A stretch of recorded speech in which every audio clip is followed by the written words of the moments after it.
عارف کہا، چوتھے آسمان والوں نے اسے ولی کہا، پانچویں آسمان والوں نے اسے تقی کہا، چھٹے آسمان والوں نے اسے حاشر پکارا، اور ساتویں آسمان والوں نے اسے عزازیل کی لقب سے پکار دیا۔ وہ اللہ کے نور و کرم سے بہت اعلیٰ درجے کا علم حاصل کیا اس نے، پر اللہ خوب جاننے والا ہے کہ آگے بڑھ کر یہ کیا بنے گا۔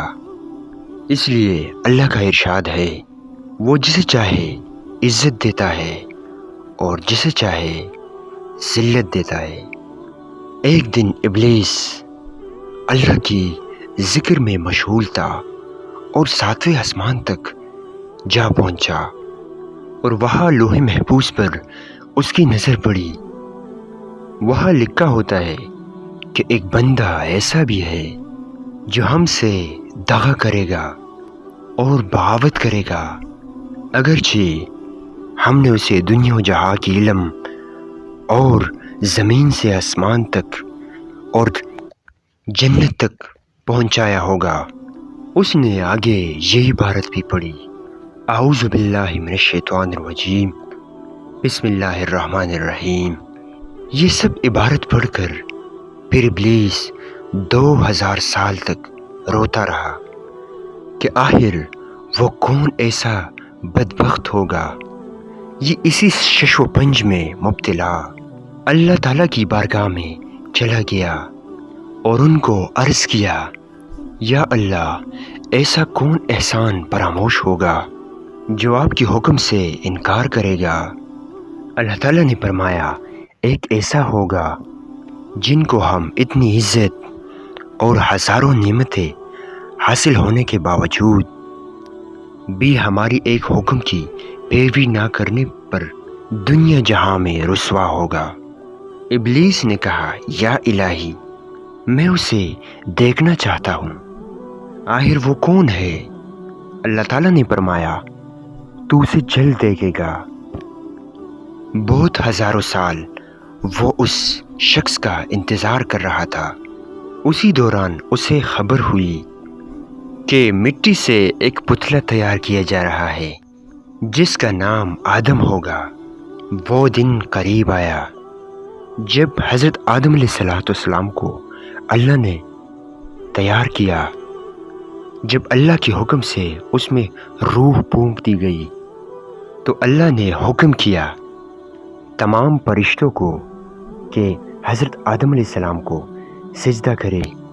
سب سجدہ ریز ہوئے، پر ابلیس شیطان نے انکار کیا اور تکبر میں آیا۔ ابلیس نے کہا، میں اس سے افضل ہوں۔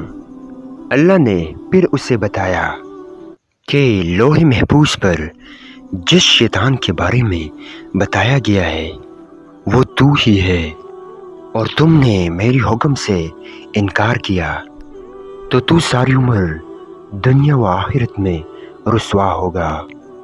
اللہ تعالیٰ نے ابلیس کو قیامت تک مہلت دی ہے کہ جس طرح وہ چاہے وہ کرتا پھرے، اسے دنیا میں کچھ بھی نہیں کہا جائے گا، مگر بروز قیامت اسے بھی موت کا ذائقہ چکھنا پڑے گا۔ ہم اسے غضبناک موت دیں گے۔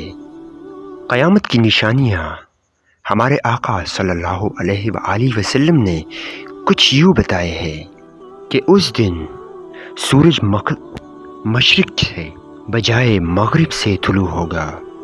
اس وقت لوگ سب کام ختم کر کے سو جائیں گے۔ یہ رات 3 راتوں کے برابر ہوگی۔ لوگوں کی نیند مکمل ہو جائے گی اور سبھی لوگ اٹھ جائیں گے، مگر رات نہ ختم ہونے والی ہوگی۔ اس حالت میں سورج مغرب سے طلوع ہو کر تھوڑی دیر بعد غروب ہو کر مشرق سے پھر طلوع ہو جائے گا۔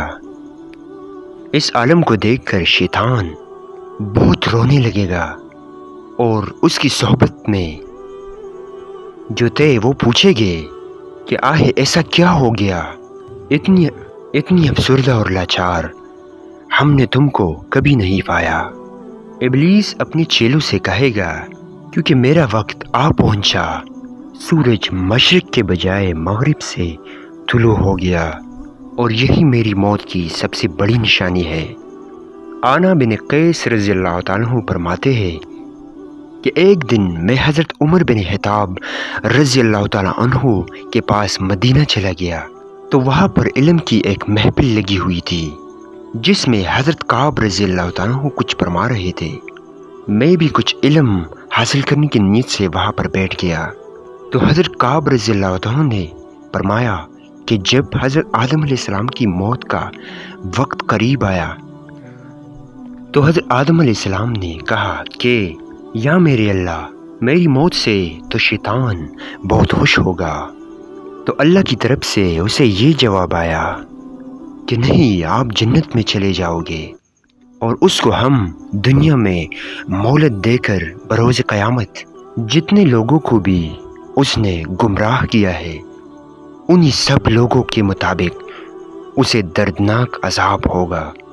ملک الموت سے جب حضرت آدم علیہ السلام نے پوچھا کہ ابلیس کی موت کیسے ہوگی، میں بھی اسے سننا چاہتا ہوں، تو ملک الموت نے بتانا شروع کیا۔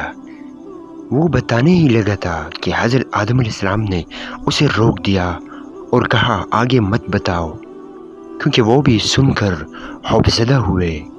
اس کے بعد حضرت کعب رضی اللہ عنہ نے بھی بس کیا، لیکن لوگوں نے اصرار کی کہ ہم کو ابلیس کی موت کے بارے میں بتائے۔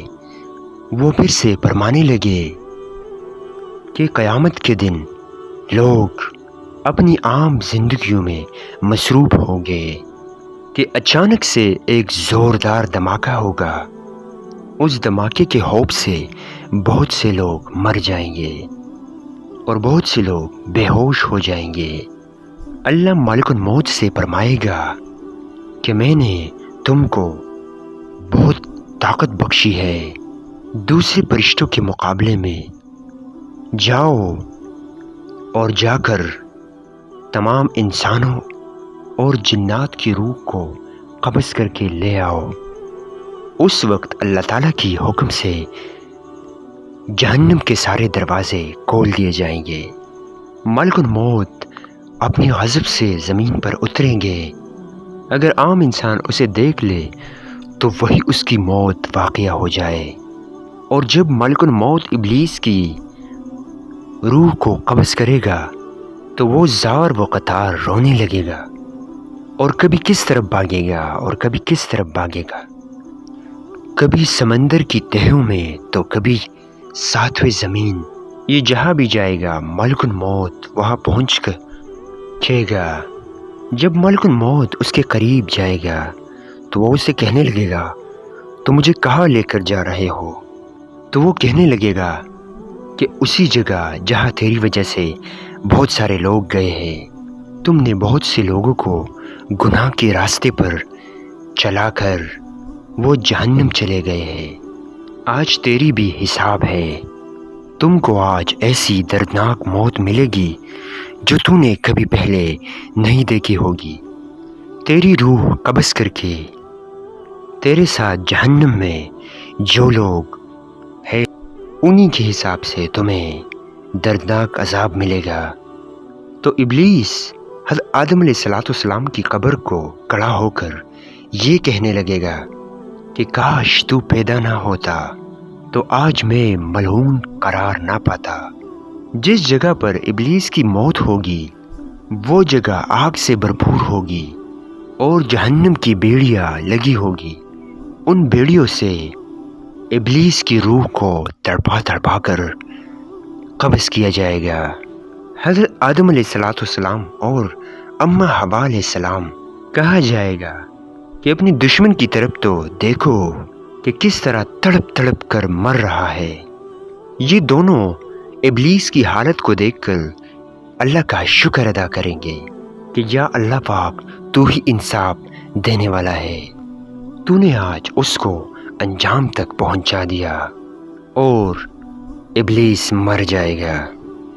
اگر آپ کو اس چھوٹی سی کوشش سے کچھ نیا سیکھنے کو ملا ہو تو کمنٹ سیکشن میں اپنی رائے کا اظہار ضرور کیجیے۔ شکریہ۔